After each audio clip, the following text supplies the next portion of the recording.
This is a big day. We'll see how it all turns out. We have to get the final word down in concrete. Everybody was unified in wanting this war to end and seeing peace in the Middle East. And we're very close to achieving that. So, as we covered yesterday, Donald Trump came out after Hamas accepted the peace proposal that, or at least like the conditions on the peace proposal that they had conceded to prior, and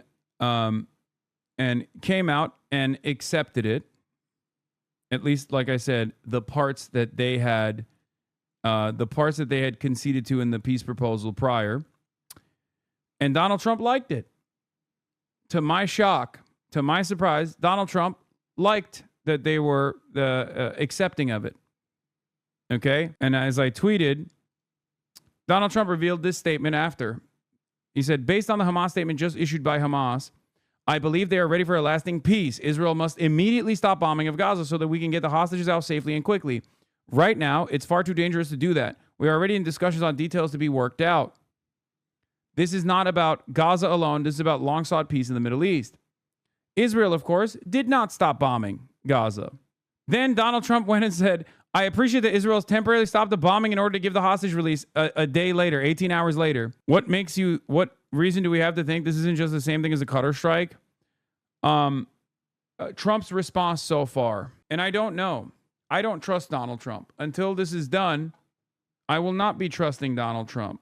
Okay? Wait, hold on. Oh, shit. My food is here. But having said that, this is where we're at. Netanyahu instructs military to halt all offensive operations in Gaza. They haven't yet, so we'll see. The stunning turn of events. This morning, Israel's Prime Minister Netanyahu instructing the military to halt all offensive operations in Gaza. That's according to two Israeli sources familiar with the matter. Only defensive measures are now permitted. And that order came after President Trump called on Israel to halt the bombing of Gaza, claiming that Hamas is ready for lasting peace. But this process really began with the militants responding to the president's 20-point peace plan, but with notable reservations, saying they're ready to release all hostages in exchange for Palestinian prisoners, quotes, provided field conditions are met. They say they want more negotiations on several parts of Trump's plan. That could happen soon. But there's no mention of disbanding or disarming, as President Trump and Israel have both been firmly demanding. The militants also agreeing to hand over power to an independent Palestinian body when Trump's peace plan envisages an international group taking control. But I think despite the many doubts and many unanswered questions, this does appear to be a critical moment after almost 2 years of war in which tens of thousands of Palestinians have been killed. Indirect negotiations between Israel and Hamas now expected to take place in Egypt. That could happen as soon as tomorrow. But we still need to be cautious. There are reports of Israeli strikes in Gaza this morning, and it remains to be seen whether this fragile truce will actually lead to an end to the suffering in Gaza and an end to the long nightmare for the hostages and their families. Janae? Fragile is a good way to describe it. Ian, thank you for your reporting. Hope during this coming festival of the Tabernacles, we will bring all the hostages home, those who are alive and those who have passed away, and the IDF will remain in the depth of the Gaza Strip. At the beginning of the war, one of our officials said, we doubt if we'll be able to bring even one hostage alive back. Well, look, there are those who claim that we wouldn't be able drawing from the Gaza Strip. I believe differently, and I back 200 and Def and everyone else.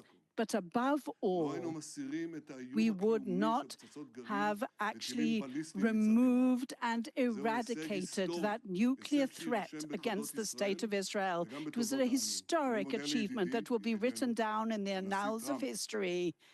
My dear friend, President Trump, I must thank you, who helped us by sending the B-2 airplane. This is interesting. This means that, I mean, it means that this seems like a concession speech. I mean, he said it comes across like a victory speech, but that is, yeah, he's trying to deliver a victory speech, as in there is a finality with this. Do you understand? Of course, he has to sell it Of course, he has to sell it to the Israeli public like he got all of his wishes across. But this is very, very different than prior instances where he was told it's over, or where he was told, like, oh, ceasefire time. In the past, when he was told it's ceasefire time, he was like, fuck no, it's not. This right here is him basically trying to tell the Israeli public, like, guys, we got all of our wishes across. We did it. Mission accomplished. This is actually, I'm not gonna lie, this is unique. Amit Segal says this is strange. What bothers me most about the speech is that Netanyahu's absolute certainty that the deal is going to happen. He said the most astonishing thing. To all those who say it's too good to be true is true. Netanyahu is essentially not even leaving any room for something to go wrong in Cairo. Netanyahu is essentially not even, or what's happening here. We know the partner. We know the dynamics of negotiation. What's going on here is that Netanyahu feels so confident that he's already addressing all of Israel's achievements at Hamas's expense, and even announces, as per Netanyahu's optimism, what's going on here that Netanyahu feels so confident he's also addressing all of Israel's achievements at Hamas's expense, even announces, because per Netanyahu's optimism, by the end of Sukkot, all hostages will be released, that after Hamas releases all the hostages, it will also be disarmed either through military or diplomatic means. Something here seems very strange to me, and I'm not sure it's right for the Israeli prime minister to get up and say this is guaranteed even before getting into details of how to implement it. I mean, it's obvious that he is trying to say, like, you know, we're done. And he's not going to say we're done and we lost. He's going to say we're done and we achieved all of our military objectives. What's interesting here is that he's saying we're done rather than saying we're not done. Because in the past, ceasefire deals have been presented and he has turned around and said, we're not done. Of course, there's no real ceasefire. We're going to keep bombing. Don't worry. He even said that after his White House meeting, if you remember. He said that, but he's not saying that right now. And his steadfast stand and help, and he bombed the nuclear facilities. And we would not have been able to achieve that. People said it was too good to be true. Well, I'm telling you, it is true. It really is true. And with the help of God, it'll help, and it will happen very soon. I have guided the negotiation team under the auspices of Derma to really make this negotiation only last for a few days. And you heard the President Trump, he is not going to suffer any of those sort of delays on the part of Hamas. And we said that the Hamas will be disarmed and there will be a demilitarization of the Gaza Strip. It will be done either by us or in a political way, either in the easy way or in the hard way, but it will be achieved. I would like to thank all the security forces and the IDF. You are heroes. I salute you. I embrace all the bereaved families who sacrifice, those who they cherish the most, and all those who suffered so much and sacrificed themselves. And all are wounded. I wish you health. But it is thanks to all of you, and you also, the citizens of the State of Israel, who have been so resilient and stood steadfastly in such tough days, while we were destroying our enemies from Yemen, if we're talking about the Hezbollah and the Hamas, from one victory to the other. Together we are changing the face of the Middle East, and we will continue working in such a way till the eternity of the State of Israel. It says in the Bible that, yes, if we continue thus, then we will be strong and steadfast. So the words there of Prime Minister Benjamin Netanyahu, short certainly, and an hour and a quarter late. He said to the families, we have never ever forgotten you. We share their prayers. They will soon embrace their family members. He said Hamas will release all our hostages. He thanked President Trump and said President Trump won't suffer Hamas delays. Also mentioned America's bombing of Iran's nuclear facilities. He said the demilitarization of Gaza will happen. I salute all the brave families.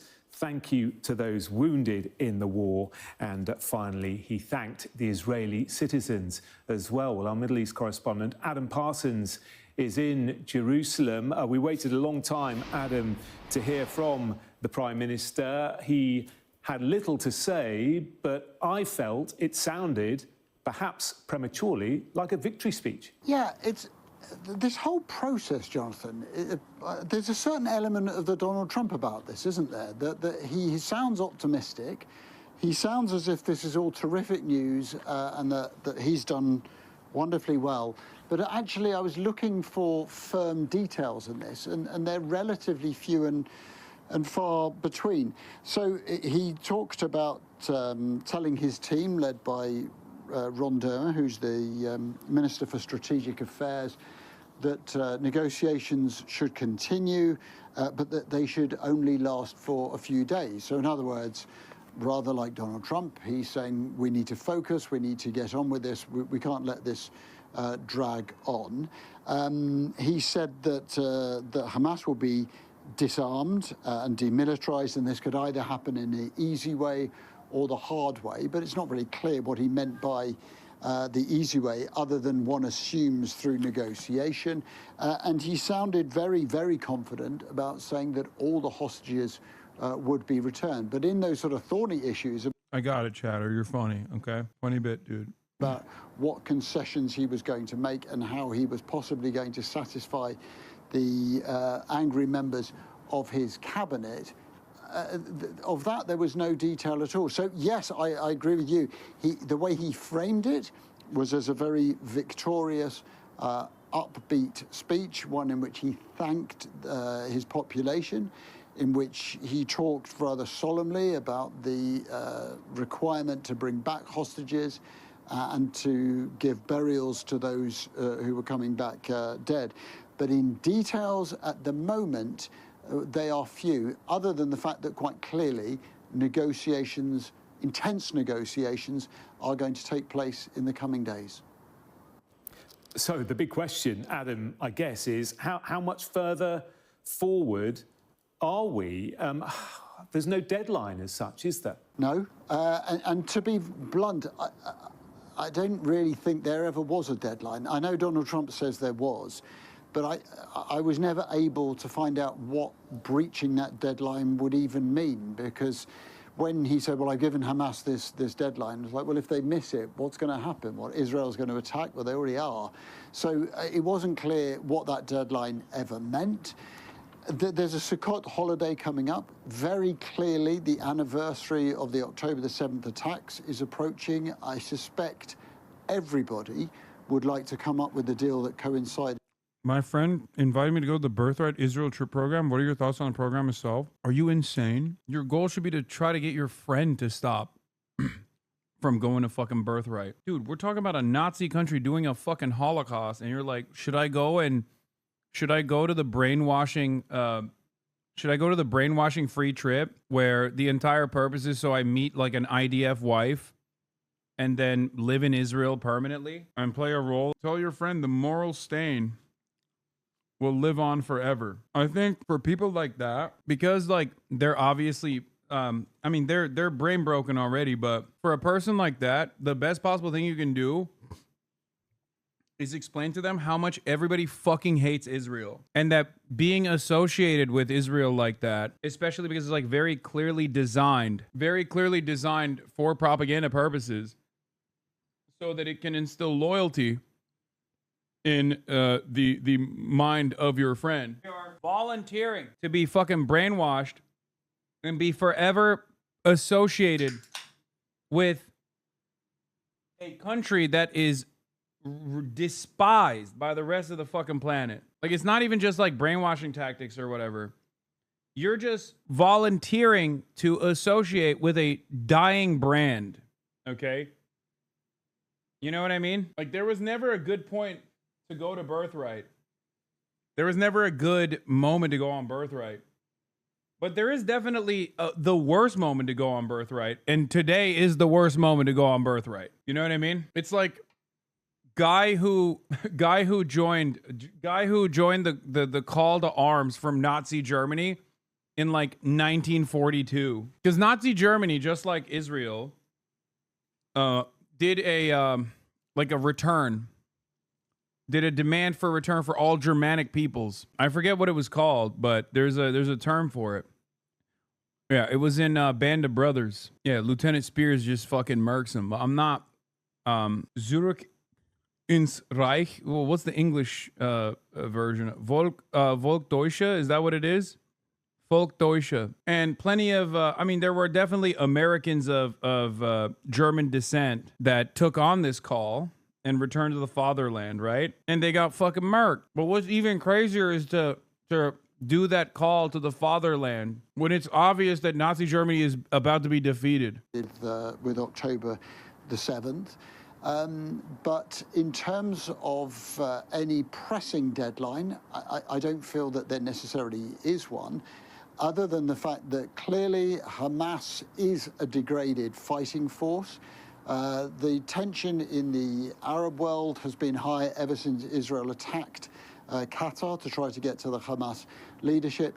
There just is a feeling that everybody finally would like a deal and that both sides recognize that the other one has to concede something.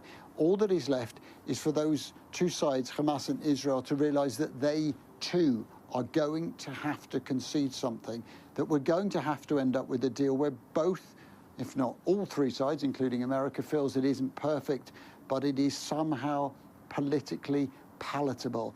And how we get to that point and what that deal might look like in terms of Palestinian self-determination is still difficult to grasp. Hamas says it is ready to begin negotiations immediately to finalize all outstanding issues under President Trump's Gaza peace plan. Yesterday, the U.S. designated terrorist group said it would release all of the remaining October 7th hostages, but Hamas did not address other elements of Trump's 20-point proposal, like exile and giving up their weapons. The president spoke from the Oval Office yesterday to thank the countries that helped put the deal together. He said they're very close to achieving peace in the Middle East.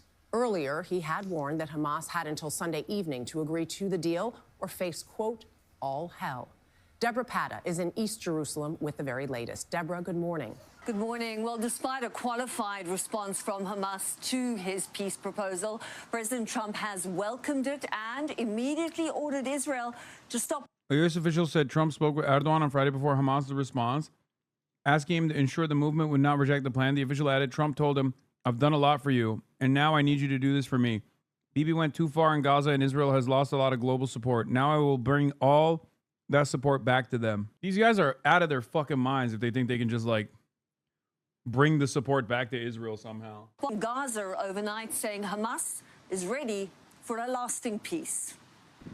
This is the closest Israel and Hamas have come to making a deal to end the war since it began nearly 2 years ago. This is a big day. We'll see how it all turns out. We have to get the final word down in concrete. Everybody was unified in wanting this war to end and seeing peace in the Middle East. And we're very close to achieving that. Hamas says it is ready to release all the remaining hostages, living and dead, in exchange for Palestinian prisoners, and has agreed to surrender governing power in Gaza. But it wants further negotiations on some of the terms of the proposal and made no mention of laying down its arms, a key demand of the deal. Israelis are daring to hope once more. I hope this will bring peace for Palestinians, for Israelis, and no more war, and the hostages back home. I really hope that this war will end and we'll start living again. And in Gaza, there was overwhelming relief from Palestinians who have endured nearly 2 years of a punishing war that's left more than 66,000 people dead. There were a few reported incidents of Israeli fire overnight, but for the first time in a very long time, the guns were silent in most parts of Gaza. Now, there are still some murky areas that need thrashing out in the proposed deal, but both Israel and Hamas have indicated they are ready to talk, and negotiations around the logistics of releasing hostages in exchange for Palestinian prisoners could begin as early as tomorrow. Michelle? Deborah, thank you. After nearly 2 years to the day of grinding war, there is at least a reason to celebrate. When news spread that Hamas had conditionally accepted the Trump plan, people took to the streets. The hope is that the bloodshed will soon be over. Overnight, explosions were seen across the Strip, but the Israeli military has reportedly moved to a defensive posture after Donald Trump. This shit is so disingenuous, too. Oh, they're disingenuously blowing it up. For the record, once again, always had this power and still does to this day. One phone call. Contrary to what was reported overnight, coordination between Trump and Netanyahu is complete. They spoke before publishing the statement. The prime minister was not surprised, says Wynette. I lean towards, yes, these fake rifts have been a constant tactic to mask how coordinated they are on everything. And Barack Ravid also helped spread those fake stories in the past as he's doing now. I'm still worried. I am still worried.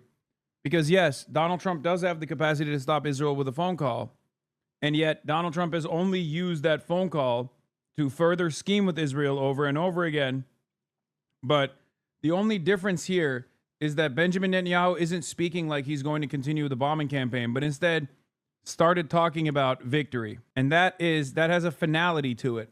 Okay? Just dropped on the negotiations. After negotiations, Israel's agreed to the initial withdrawal line, which we have shown to and share with Hamas. When Hamas confirms the ceasefire will be immediately effective, the hostage and prisoner exchange will begin, and we will create the conditions for the next phase of the withdrawal, which will bring us close to the end of this 3,000-year catastrophe. Thank you for the attention to this matter. Stay tuned. What is the worst case here?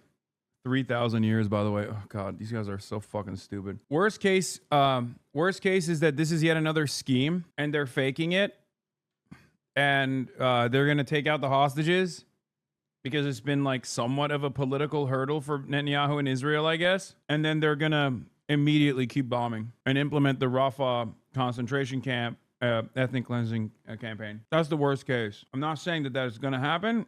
You asked me what the worst case scenario is. That's the worst case. Commanded the bombing to stop. In this busy market, there was cautious optimism that a ceasefire at least would take hold. We want this war to end and for Hamas to agree to end it. It's over. We're exhausted. It's time for peace. And in Israel, families of those being held captive were also hopeful their loved ones would soon be coming home. There have been protests here over the government's approach since the war began. This is clearly a significant moment. The diplomacy that started here in the Oval Office at the beginning of the week with the announcement that a deal was in reach is gathering momentum. And less than an hour after Hamas had tacitly accepted, Donald Trump had released a video talking up his deal and stressing that all sides would be treated fairly. This is a big day. We'll see how it all turns out. We have to get the final word down and concrete. Very importantly, I look forward to having the hostages come home to their parents. The reaction on the Israeli side has been cautious. The Prime Minister Benjamin Netanyahu's office saying that Israel is preparing for the immediate implementation of the first stage of the plan. There is, though, still much that could go wrong. Hamas's acceptance is conditional and subject to further negotiations. Any release of the hostages and a stopping of the violence is likely days away. The expectation now is that new indirect talks will take place imminently in Egypt. The war in Gaza has caused enormous suffering, but at last the world may be witnessing it reaching its end point. The Trump plan envisages a comprehensive peace in the Middle East. Whilst that may remain elusive, a ceasefire and the release of the hostages does appear to be within reach. Alex Rossi, Sky News, Jerusalem.